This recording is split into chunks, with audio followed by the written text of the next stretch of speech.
नीतीश कुमार बिहार के राजनीति के चाणक्य कहे जाते हैं। लालू जी तो कभी कभी उनको कहते थे कि नीतीश कुमार किसी को छोड़े नहीं है और नीतीश किसी को छोड़ भी नहीं सकते कुर्सी के लिए। नीतीश कुमार के मित्र रामविलास पासवान को मौसम वैज्ञानिक कहा जाता था, तो नीतीश कुमार को सोशल इंजीनियरिंग का मास्टर माइंड कहा जाता है। नीतीश के सामने न बीजेपी को चला न आरजेडी का चला। आज तक नीतीश कुमार जब से सियासत को संभाले हैं, गद्दी पर बैठे हैं, छोड़े नहीं हैं, चाहे 40 विधायक आ जाएं या फिर उससे दुगना से भी ज्यादा। नीतीश कभी भी कुर्सी से नहीं हटे। आखिरी पारी है नीतीश कुमार का, इस बार भी शानदार खेल करना चाहते हैं। जिस तरीके से वो बहुमत में आए थे 2005 में सरकार में और 10 में शानदार प्रदर्शन किए, आखिरी पारी भी शानदार खेलना चाहते हैं नीतीश, ताकि उनका भी सम्मान बचे और उनकी पार्टी भी बचे, बेटा भी आगे सेट कर जाए। इसके लिए धुरंधरों की तलाश शुरू हो गई। कहा जा रहा है कि जेडीयू के कई विधायक का क्षेत्र बदल सकता है, कुछ बेटिकट हो सकते हैं, तो कुछ नीतीश के चहेते पुराने नेताओं को मौका भी मिल सकता है, तो कुछ आरजेडी के धुरंधरों को लाया जा सकता है, बीजेपी के लोगों को भी लाया जा सकता है, बागियों को भी लाया जा सकता है। नीतीश कुमार सोशल इंजीनियरिंग कर रहे हैं और बहुत कुछ होने वाला है। कौन से विधायक बेटिकट होंगे और कहां पर नए चेहरों को मौका दिया जाएगा, आज इसी पर बात करें। जी नमस्कार, मैं हूं विपुल कुमार और आप देख रहे हैं सूर्य बिहार डिजिटल न्यूज। अब हम बिहार के तमाम दर्शकों को ये अपील करना चाहते हैं कि आपका शानदार प्यार हमें मिल रहा है, आशीर्वाद मिल रहा है। आपके बदौलत ही हम शून्य से लेकर 1 लाख परिवारों के चैनल बन चुके हैं। लेकिन आपसे उम्मीद है, हम 13 करोड़ बिहारी हैं, करोड़ों मोबाइल यूज़र हैं, तो अभी तक अगर आप इस चैनल को सब्सक्राइब नहीं किए हैं यूट्यूब पर तो सब्सक्राइब कर लीजिए, बेल आइकन को दबा लें। अगर आप हमें फेसबुक पर देखते हैं तो पेज को फॉलो करना ना भूलें। इसके साथ एक और आग्रह है कि सूर्य बिहार का व्हाट्सएप चैनल भी है, जिसका लिंक इस खबर के डिस्क्रिप्शन में दिया हुआ है, उसे आप ज़रूर ज्वाइन कर लें। ये परिवार जितना बड़ा होगा, आपका ताकत उतना बड़ा होगा। अब खबर आपको विस्तार से बताने जा रहे हैं। नीतीश 2020 में मात खा गए, पहली बार मात खाए। चिराग पासवान ने उनके साथ खेल कर दिया, जिसके कारण वो 40 विधायकों पर सिमट कर रह गए। नीतीश नाराज थे, सीएम नहीं बनना चाहते थे, लेकिन हसरत तो थी ही। बीजेपी ने मौके को भांप लिया, आरजेडी ने समझा और फिर दोनों के साथ थोड़ा थोड़ा समय पर सरकार नीतीश बनाए, लेकिन सियासत पर बने रह गए। अब बीजेपी के साथ फिलहाल नीतीश कुमार हैं और नीतीश आखिरी पारी शानदार खेलना चाहते हैं। कहा जा रहा है कि बीजेपी नेतृत्व शुरुआती दौर में ये तो मानने के लिए तैयार नहीं थी कि नीतीश अगला सीएम होंगे। इसके लिए कई बार दिलीप जायसवाल के बयान तो कुछ नेताओं के बयान सामने आए, सियासी हंगामा भी हुआ, नीतीश नाराज भी हुए, क्योंकि एक दफ़ा 16 दिसंबर को खुद अमित शाह एक प्रोग्राम में कह चुके थे कि संसदीय टीम तय करेगी, दल तय करेगी कि बिहार का अगला सीएम कौन होगा एनडीए का। इसके बाद नीतीश खामोशी के चादर ओढ़ लिए थे, लेकिन बाद में मोदी जी ने जो है नीतीश कुमार मनाने के लिए शिवराज सिंह चौहान को लगाया, जेपी नड्डा को लगाया, जेपी नड्डा कूद गए और फिर एक ऐसा माहौल हुआ कि बीजेपी के जो नाराजगी थी नीतीश के, वो दूर हुआ। अब मोदी उनके कई बार तारीफ के पुल बांध चुके हैं, नीतीश भी उनके तारीफ के पुल बांध चुके हैं। अब मोदी के तमाम जो नेता, बीजेपी के नेता हैं, वो चाहे सम्राट चौधरी हो, दिलीप जायसवाल, वो कह रहे हैं कि 2025 से 30 में नीतीश ही मुख्यमंत्री होंगे। लेकिन नीतीश को मालूम है कि बीजेपी जो बोल रही है वो खेल भी कर सकती है।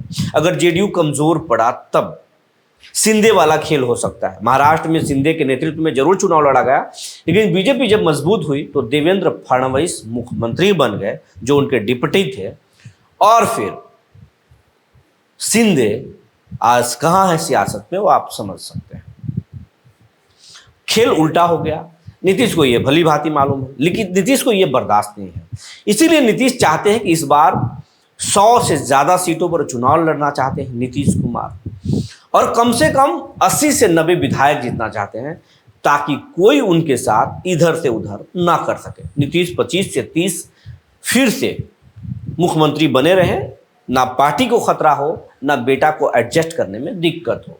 इसीलिए नीतीश कुमार पूरे बिहार में एक सर्वे करा रहे हैं, इंटरनल सर्वे करा रहे हैं, 2 लेयर में सर्वे करा रहे हैं। एक लेयर में जेडीयू का सर्वे हो चुका है, हर पार्टी स्तर पर, हर जिलों में हुआ है, हर विधानसभा स्तर पर हुआ है। किस नेता का क्या पोजीशन है, क्या वो चुनाव निकाल सकते हैं, नहीं निकाल सकते, जनता में कैसी उनकी पकड़ है, जनता में उनके प्रति क्या राय है, ये सब कुछ समझ चुके हैं। एक और सर्वे हो रहा है और उस सर्वे में ये देखा जा रहा है कि अगर जेडीयू के नेता जहां हार सकते हैं, चुनाव में मुश्किल हो सकता है, वहां पर फिर कौन सा उम्मीदवार जीत सकता है जिसको जेडीयू अपने पाले में ला सकती है, ये भी सर्वे चल रहा है। वैसे में कहा जा रहा है कि जिन विधायकों के परफॉर्मेंस खराब हैं उनकी सीट बदल सकते हैं या फिर उनको पार्टी सरकार में सेट करेगी और उनको चुनाव लड़ाने से रोका जाएगा, उनके जगह पर नए चेहरों को मौका दिया सकता है। कुछ बीजेपी के नेताओं को भी अपने पार्टी में जगह नीतीश दे सकते हैं जो नीतीश के भरोसेमंद होंगे, वो पार्टी को छोड़ नहीं सकते। इस बार नीतीश कुमार अपने खांटी लोगों को रखना चाहते हैं, अपनी टीम में विधायक बनाना चाहते हैं जो किसी भी सूरत में नीतीश को छोड़ ना सके, पार्टी को ना छोड़ सके। ऐसे लोगों को चुन चुन कर नीतीश कुमार टिकट देना चाहते हैं।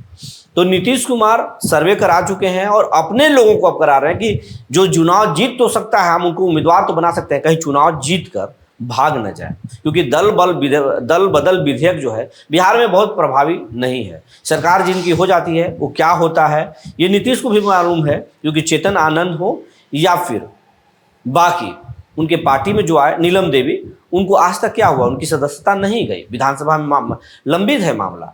तो नीतीश कुमार को मालूम है कि जो जिनकी सरकार बन जाती है, स्पीकर जिनके होते हैं, खेल उनके पक्ष में चलता है। तो नीतीश कुमार चुनिंदा लोगों को इस बार चुनाव लड़ाना चाहते हैं। कहा जा रहा है कि मगध और शाहाबाद के इलाके में नीतीश कुमार का एक तरह से सुपड़ा साफ हो गया था। नीतीश कुमार सीटों पर लगा, सभी सीटों पर हार गए। उन पे कुछ सीटें ऐसे हैं जो नीतीश के बहुत पसंदीदा हैं, नीतीश के करीबी हैं, उन चेहरों को लड़ाया जाएगा चुनाव, नीतीश वहां पर चुनाव लड़ेंगे। लेकिन कुछ ऐसे सीटें हैं जहां नीतीश के नेता कमजोर पड़ चुके हैं, नीतीश के नेता के खिलाफ जनता में एंटी इनकम्बेंसी है, वहां पर नीतीश अपने चेहरे को ड्रॉप करेंगे, सरकार में, संगठन में दूसरा स्थान देंगे, उनको मनाएंगे। लेकिन वहां पर कुछ मजबूत चेहरों को नीतीश उतार सकते हैं। वो बागी लोगों को, बीजेपी के बागियों को भी अपने साथ साध सकते हैं और तेजस्वी यादव के धुरंधरों को भी अपने साथ ला सकते हैं। अगर तेजस्वी उनको मौका नहीं दे तो नीतीश इसमें माहिर रहे हैं, नीतीश तोड़ने में माहिर हैं। तो नीतीश कुमार चाहे वो कई नेताओं को तोड़े हैं, आरजेडी के कई एमएलए को तोड़े हैं, चेतन आनंद को देख लीजिए तोड़ लिए, नीलम देवी को वो उन्होंने तोड़ लिया। बहुत पहले नवीनगर के जो विधायक थे वीरेंद्र कुमार सिंह, वो आरजेडी के एमपी हुआ करते थे, उनको उन्होंने तोड़ दिया था। ऐसे बहुत सारे बिहार में उदाहरण हैं जिनको नीतीश कुमार ने तोड़ा है। तो एक बार फिर आरजेडी के नेताओं पर नीतीश की नज़र है, बीजेपी के नेताओं पर, बागियों पर नीतीश की नज़र है, उपेंद्र कुशवाहा की पार्टी में कुछ हैं उन पर भी नीतीश की नज़र है। तो ऐसे नेताओं को लड़ाएंगे नीतीश कुमार। इस बार 100 उम्मीदवारों की तलाश हो रही है, 102 से 105 के बीच में नीतीश कुमार लड़ेंगे, ऐसा कहा जा रहा है। कम से कम 100 पर लड़ेंगे, लेकिन 100 से ज़्यादा ही सीटों पर नीतीश कुमार लड़ेंगे। और 100 धुरंधरों की तलाश हो रही है, भोजपुर में भी कई धुरंधर की तलाश हो रही है। पवन सिंह की पत्नी ज्योति पर भी अभी तक विचार नहीं हुआ है, लेकिन ज्योति को भी देखा जा रहा है, सरसरी निगाहों से उसको देखा जा रहा है। पवन सिंह पर भी नज़र है, तो वहीं और कई चेहरे हैं उन पर भी नीतीश कुमार की नज़रें टिकी हुई है। वहीं कई पूर्व विधायकों को नीतीश कुमार फिर से आशीर्वाद अपना देंगे, लड़ाएंगे उनको। लेकिन कुछ विधायक भी हैं और कुछ पूर्व विधायक भी हैं जिनको पार्टी लाइन से थोड़ा अलग करेंगे और नए चेहरों को वहां पर मौका देंगे। मगध में आपको बड़े फेरबदल दिख सकते हैं, मगध में बड़े फेरबदल दिख सकते हैं, कई आपको नए चेहरे मिल सकते हैं और कई पुराने चेहरे को साइडलाइन किया जा सकता है। लेकिन सभी पुराने चेहरों को साइडलाइन नहीं किया जा सकता है जो नीतीश के गुड बुक में है, जो नीतीश के करीबी माने जा सकते हैं। नीतीश उनको फिर आशीर्वाद देंगे, ये भी आप यकीन मानिए, नीतीश उनको फिर से लड़ाएंगे। लेकिन वैसे बहुत कम चेहरे होंगे, बहुत जगहों पर बदलाव होगा। जहां नीतीश हार सकते हैं वहां बीजेपी के लिए सीट छोड़ सकते हैं, जहां बीजेपी चुनाव हार सकते हैं वहां नीतीश चुनाव अपना कैंडिडेट उतार सकते हैं। तो ये सब कुछ चल रहा है। मिथिलांचल में भी कुछ ऐसा ही है और शाहाबाद भोजपुर में भी कुछ आप ऐसे ही चेहरों की तलाश है। भोजपुर का एक संदेश विधानसभा है, वहां पर एक जेडीयू के बहुत कद्दावर नेता हुआ करते थे, अब उनके साथ नहीं है। अब आरजेडी के वहाँ जो उम्मीदवार हैं, आरजेडी के जो नेता हैं, उनको हराने के लिए जेडीयू अपना पहलवान तलाश रही है। इसके साथ साथ रोहतास में कई जगहों पर जेडीयू अपना पहलवान तलाश रही है, आरा में तलाश रही है, मगध में तलाश रही है, कुछ हर जगह पे, औरंगाबाद में भी तलाश है, लेकिन उनके पास धुरंधरों की कमी नहीं है। तो ऐसे बदलाव आपको दिख सकता है। सिवान में भी कहा जा रहा है कि जो कविता सिंह थी, जो वहाँ के सांसद थी, उनको इस बार ड्रॉप करके दूसरे को लड़ाए थे, कविता सिंह को एक बार फिर मौका दे सकते हैं नीतीश कुमार, विधानसभा चुनाव लड़ा सकते हैं। कहा जा रहा है कि 10 से ज़्यादा राजपूतों को नीतीश कुमार उम्मीदवार बनाने जा रहे हैं, विधानसभा चुनाव लड़ाने जा रहे हैं, बड़े पैमाने पर लड़ाने जा रहे हैं, कुशवाहा कार्ड भी खेलने जा रहे हैं। और यादवों के ऊपर भी कहा जा रहा है कि कुछ पत्ता खोलेंगे नीतीश कुमार, कुछ इस बार अलग करना चाहते हैं नीतीश कुमार, ताकि शानदार उनकी जीत हो। लेकिन एक बात जरूर याद रखिएगा, नीतीश कुमार अपने लोगों को छोड़ने नहीं जा रहे हैं, जो नीतीश के गुड बुक में है उनको साथ में रखने जा रहे हैं। जो जानकारी निकल कर आई थी हमने आपको बता दिया। तब तक के लिए धन्यवाद।